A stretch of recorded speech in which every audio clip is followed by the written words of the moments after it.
والله يدعو إلى دار السلام ويهدي من يشاء إلى صراط مستقيم مثل الذين ينفقون أموالهم في سبيل الله كمثل حبة أنبتت 7 سنابل وكل في فلك يسبحون ويخلق ما لا تعلمون.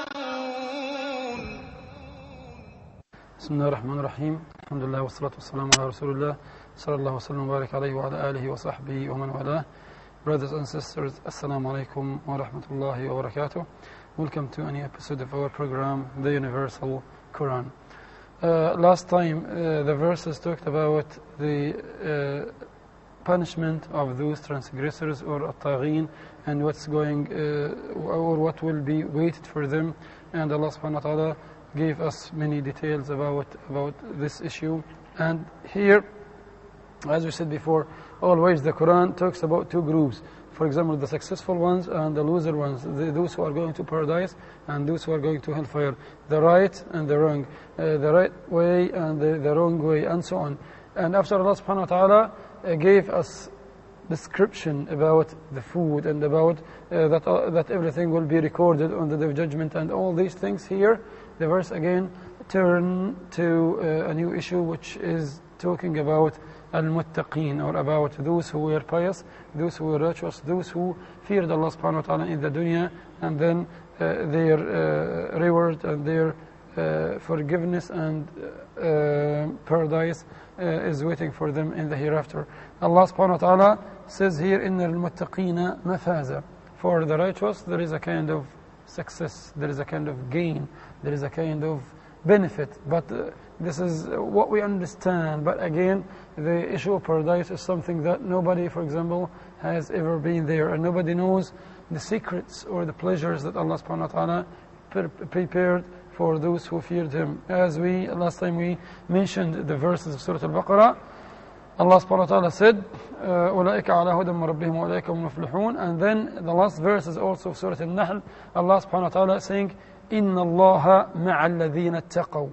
So imagine that Allah subhanahu wa ta'ala is with those who are muttaqeen, is with those who fear Him, is with those who are pious. If we say now, for example, this person is going to have a meeting, for example, tomorrow, he's going to meet President, or he's going to meet an important person. So he'll be happy. He will try to wear the best he has, and he will try to just make a kind of revision for the words he's going to say, and to, for example, avoid anything that might make the president or the sultan or the emir angry with him. So, and we say now he is with the president. He might not be with him. He might be with the secretary, with the aides, with the supporters, and the last stage that he might be with the president or not. But here, it's with Allah subhanahu wa ta'ala. You are with Allah subhanahu wa ta'ala. So imagine the situation when Allah subhanahu wa ta'ala Himself is with them. إِنَّ اللَّهَ مَعَ الَّذِينَ اتَّقَوْا وَالَّذِينَ هُمْ مُحْسِنُونَ. So the verse here is talking about them, and the rest of chapter of An-Naba is describing the situation of the people of paradise. Allah subhanahu wa ta'ala here, He says, إِنَّ الْمُتَّقِينَ مَفَازًا حَدَائِقَ وَعَنَبًا. Gardens enclosed and grapevines. And again, these gardens that are enclosed and the grapevines are not like what we have here in this life, but there's something different. But somebody might ask why they are mentioned here. They are mentioned, Allah subhanahu wa ta'ala just wants to give you an example that you can understand, because you might be perplexed or confused. And when you say, okay, what's going to wait for us? What's going as muttaqeen, as righteous, as, for example, good people, what will be prepared for them? You would say, I don't know.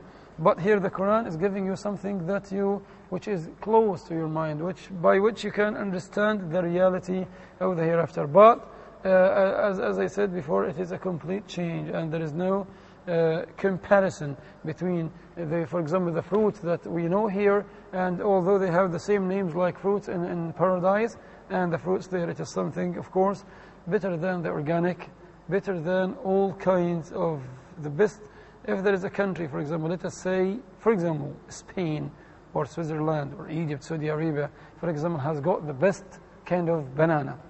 But what Allah subhanahu wa ta'ala prepared in the hereafter, better than the best thing you have here, better than all kinds of fruits, vegetables, foods you have here. Something that you can't imagine. Just if you want to think about Jannah, just read the verse in Surah Al-Sajdah, فَلَا تَعْلَمُ نَفْسٌ مَا أُخْفِيَ لَهُم مِّن قُرَّةِ أَعْيُنٍ جَزَاءً بِمَا كَانُوا يَعْمَلُونَ. No soul would know about what's kept hidden of pleasures and blessings that Allah subhanahu wa ta'ala prepared for them. And then after hadaiq or grapes enclosed, Allah subhanahu wa ta'ala, He says here, وَكَوَاعِبْ أَتْرَابًا. Kawa'ib atraba means the hureen or the virgins that are waiting for you as a believer and for you as a pious person. Allah subhanahu wa ta'ala in another surah, He says, وَحُورٌ عِينٌ كَأَمْثَالِ اللُّؤْلُؤِ الْمَكْنُونِ. The beauty of al-hur al-ain is exactly looks like the pearl. You know how the pearl, for example, is white and how beautiful it is, and it's for example, it's shining and so on. So in their beauty or in their good looking, they will look like the pearl, for example. And this is something that you can't imagine. Sometimes we say, okay, this is the most beautiful, for example, lady in the whole universe, or Miss Universe, as some people say. In the hereafter, the hureen, they are better than all ladies in this life, because they have been designed by Allah subhanahu wa ta'ala.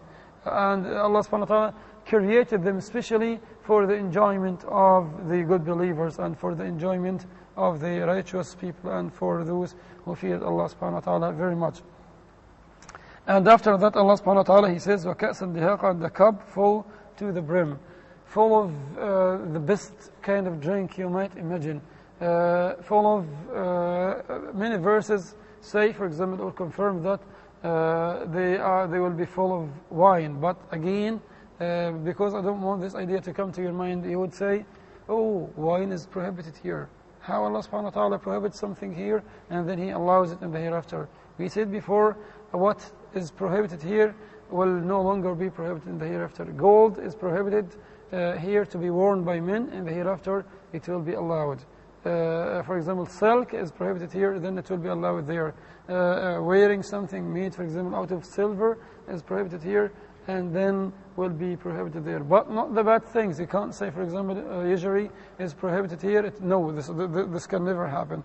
And for example, homosexuality is prohibited. No, don't think about that, because Allah subhanahu wa ta'ala cannot, for example, say that this is something against nature, against humanity, against your structure, against, and then He can allow it in the hereafter. No, but He just allows these things things that you wear, like silver, gold, silk, and so on. But somebody might say, okay, for example, Brother Mahmoud, he said everything which is prohibited here will be allowed. No, not everything. I mean, just in certain and very specific cases. You are not allowed, for example, to marry your daughter here. So somebody might say, okay, the sheikh or the doctor or in the TV, universal Quran, a person said, this will never be allowed in the hereafter. You can't say that, subhanAllah, in the hereafter, in paradise.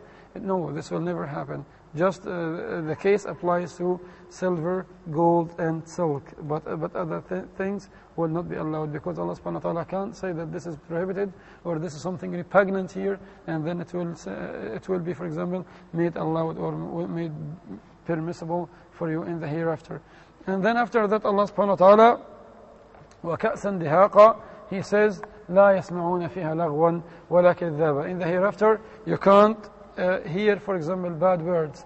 You can't hear vanity. You can't hear foolish words. Although you might hear these in the dunya here, but in the hereafter, this will not happen, because people before going to paradise, Allah subhanahu wa ta'ala will purify them, and they will be purified in a certain river called Al-Kawthar, or it might have another name, for example. And before being admitted to paradise, they will be purified of hatred, of enmity, of everything, and they will go to paradise in a very pure and in a very clean way. So Allah subhanahu wa ta'ala also said in Surah Al-Waqi'ah, لا يسمعون فيها لغوا ولا تأثيما إلا قيلا سلاما سلاما. So their language there is the word peace. This is the word that they will repeat most of the times. لا يسمعون فيها لغوا ولا كذابا. They will not listen or hear to any bad words, and they will not, for example, engage in lying. Nobody is going to lie against his brother. Nobody is going to lie to his brother, because lying, as it is prohibited here, it will be prohibited in the hereafter. And the Jannah is, as Allah subhanahu wa ta'ala says in Surah Al-Ankabut, وَإِنَّ الدَّارَ الْآخِرَةَ لَهِيَ الْحَيَوَانِ. It is the supreme or the highest stage of life. It's better than anything here. It's better than the most luxurious or the best place in the universe, in this planet. Paradise will be better than this place that you think, for example, is the best. And Allah subhanahu wa ta'ala, after saying that, He said before, جَزَاءً وَفَاقًا, a fitting punishment for those tyrants. And here He says, جَزَاءً مِنْ رَبِّكَ عَطَاءً حِسَابًا, a recompense from your Lord, a gift which is sufficient.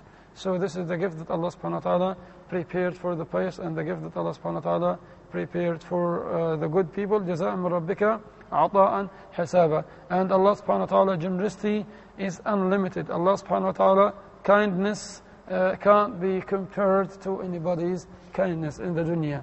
يهدي به الله من اتبع رضوانه سبل السلام.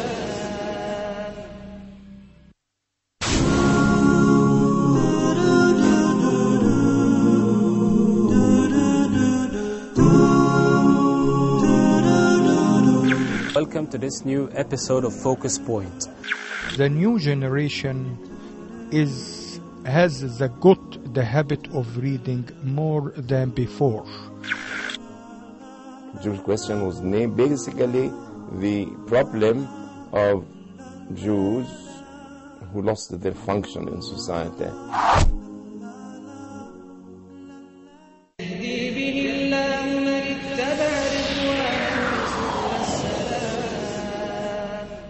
جزاء من ربك عطاء حسابا. As Allah subhanahu wa ta'ala said about the transgressors, جزاء وفاقا, a fitting recompense. Here the same thing applies, but to the righteous and to the muttaqeen, who will be given a great reward, and who will be given the best reward which is suitable for them, because they feared Allah subhanahu wa ta'ala. They deprived themselves from for example, committing immorality, which is prohibited, from engaging in something that would make Allah subhanahu wa ta'ala displeased with you, and they avoided all these things, and they dedicated their life mainly to Allah subhanahu wa ta'ala and to worship Him. Allah subhanahu wa ta'ala, the next verse, He says, رَبِّ السَّمَاوَاتِ وَالْأَرْضِ وَمَا بَيْنَهُمَا الرَّحْمَنِ لَا يَمْلِكُونَ مِنْهُ خِطَابًا. Allah subhanahu wa ta'ala is the Lord of the universe, the earth, and what's between them. And the whole universe is controlled by Him, and the whole universe belongs to Him, and the whole universe is under His control, and no power, or there is no other power which can take care of the universe. As we say that this is the supernatural power or the main power, no.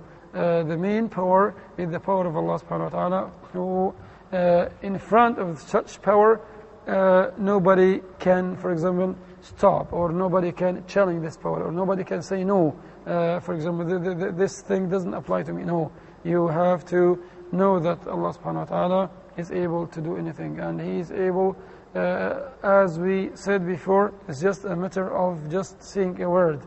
إنما أمره إذا أراد شيئا أن يقول له كن فيكون. If He wants, for example, to do something, He would say it be, and then that's it. Allah subhanahu wa ta'ala is not in need to wait, for example, to issue a verdict, or to get, for example, the approval of members of the parliament, or members of or His angels. No, all of these things, this is just in the dunya. But Allah subhanahu wa ta'ala decision is completely different from our own decision. And as we said before, in Surah Ash-Shura, Allah says, لَيْسَ كَمِثْلِهِ شَيْءٍ. There is nothing could be made equal to Allah subhanahu wa ta'ala.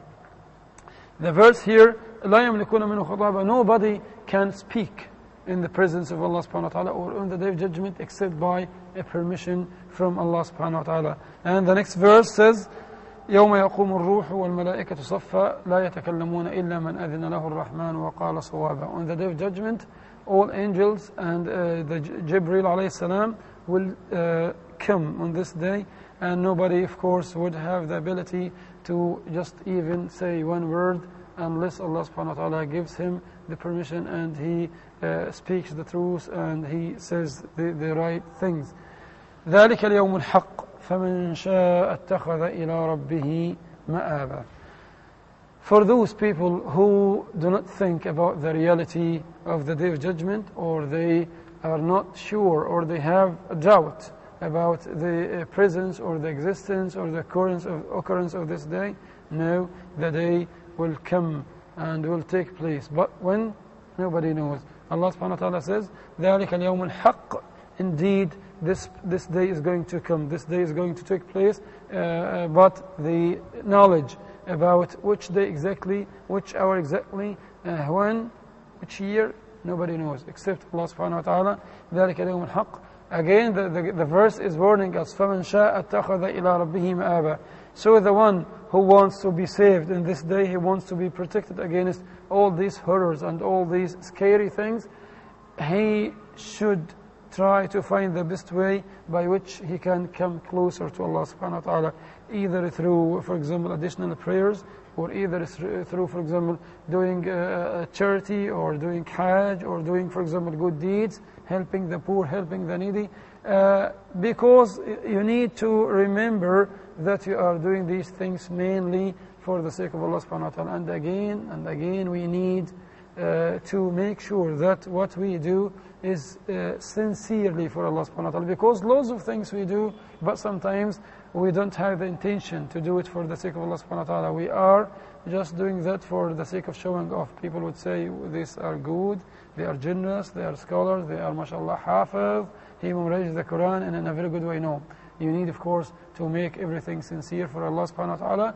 in order to have the full reward. Because if you participate another person, for example, in the matter of worship, if you think that you are going to get the pleasure by the person, then you will not get the pleasure of Allah subhanahu wa ta'ala, and your deed might be spoiled and you will have no good reward for it. ذلك اليوم الحق. As we said before in Surah Al-Insan, إن هذه تذكرة فمن شاء اتخذ إلى ربه سبيلا. Here Allah subhanahu wa ta'ala is reminding us of the same thing in with the same verse, which is but just in a different way. ذلك اليوم الحق فمن شاء اتخذ إلى ربه سبيلا. The day of judgment is the truth, and this is the right thing. As Allah subhanahu wa ta'ala, He says in another verse, الذين يظنون أنهم ملاقو ربهم وأنهم إليه راجعون. They have sincerity and they have full faith about the existence and about this day is going to take place. And as I said before, the knowledge of which day exactly or which year this is something is rested with Allah subhanahu wa ta'ala. But you can't doubt this thing, because this is the truth, and everything the Quran came with is from Allah subhanahu wa ta'ala, in which we have to completely believe. You have no way to doubt anything, and you have no way to say I can't accept that. No, the Quran, as a Muslim, you accept the Quran, you accept Islam as a religion, so you must believe in everything that was revealed in the Quran. فَمَنْ شَاءَ اتَّخَذَ إِلَىٰ رَبِّهِ مَآبًا. And then Allah subhanahu wa ta'ala again is reminding you of إِنَّا أَنذَرْنَاكُمْ عَذَابًا قَرِيبًا, is reminding you of this punishment which will take place in the hereafter.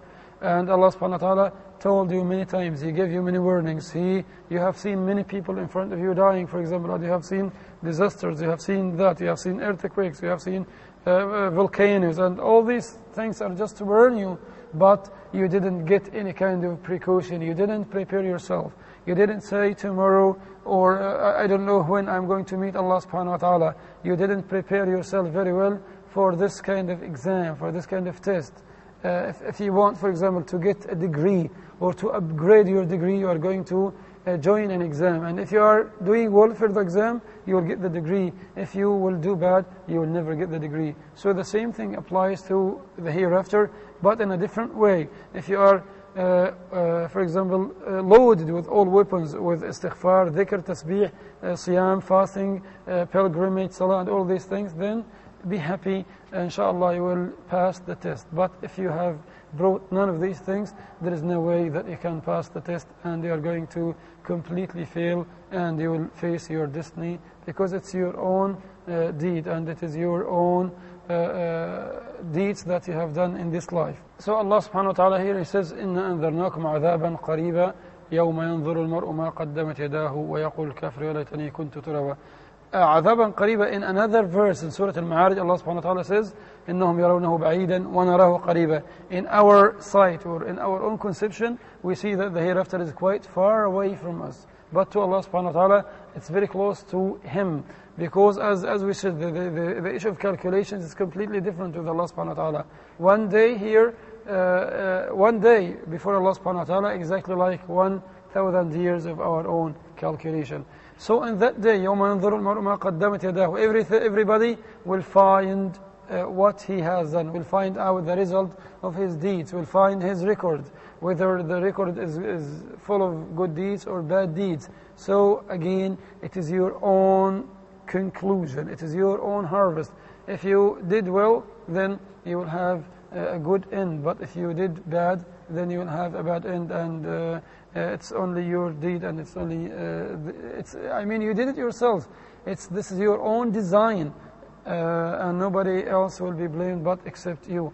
Allah subhanahu wa ta'ala, He says, in that day, the disbeliever would wish that he would be turned to a mere dust, because Allah subhanahu wa ta'ala will gather among all people, and even He will gather among animals. So He will say to the animal that has got horns and head, for example, the other one that had no horns, He would say to the animal, take your right from the other one, and then Allah subhanahu wa ta'ala would make a kind of reconciliation between the two animals, and after this judgment He will say to the animals, be as a mere dust. And here the kafir or the disbeliever, when he watches this view, he would say, I wish I were mere dust.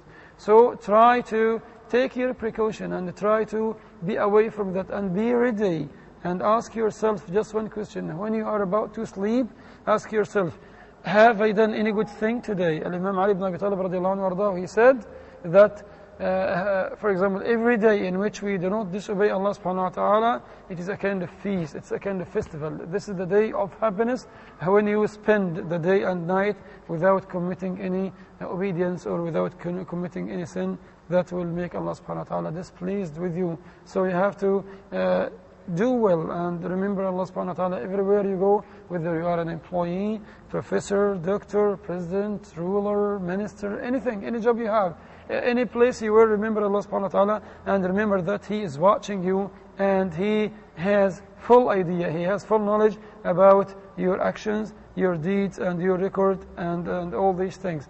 So we need to go back to Allah subhanahu wa ta'ala, and we need to check our records before they are being checked by Allah subhanahu wa ta'ala. We need to weigh, just bring, for example, an imaginary scales and put your deeds. Okay, these are the good deeds for today, and these are the bad deeds for last night, for example, or for yesterday. So you must make a kind of reconciliation. You have done 10 bad deeds, so you need to do 20 good deeds. So in order to have a kind of balance, as we said the verse, in الحسنات يذهبن السيئات. Whenever, unfortunately, you did something wrong, immediately try to replace it with something for which you will be given a kind of reward, by reading the Quran, by doing sadaqat, by doing anything that is accepted by Allah subhanahu wa ta'ala, and that is approved by the Prophet sallallahu alaihi wasallam. So the whole surah talked about many things, about the destiny of the transgressors and the destiny of the righteous ones, those who are going to the right way and those who are going to the wrong way, and those who, for example, chosen guidance and those who chosen misguidance. So again, you must check the friends you have, or the colleagues you have, or the brothers you have. Are they on the right way, or they are on the wrong way? Are they going to lead you to paradise or lead you to hellfire? We need to check all these things before the day of judgment, and before meeting Allah subhanahu wa ta'ala. We need to do our best to meet Him in the best position of faith and in the best position of iman. We ask Allah subhanahu wa ta'ala to forgive all our sins, and to make our good deeds accepted by Him, to make such deeds sincerely for the sake of Allah subhanahu wa ta'ala. I thank all of you, and until we meet again, Assalamu alaikum wa rahmatullahi wa barakatuh. وترى الجبال تحسبها جامدة وهي تمر مر السحاب صنع الله الذي أتقن كل شيء إنه خبير بما تفعلون مثل الذين ينفقون أموالهم في سبيل الله كمثل حبة أنبتت 7 سنابل وكل في فلك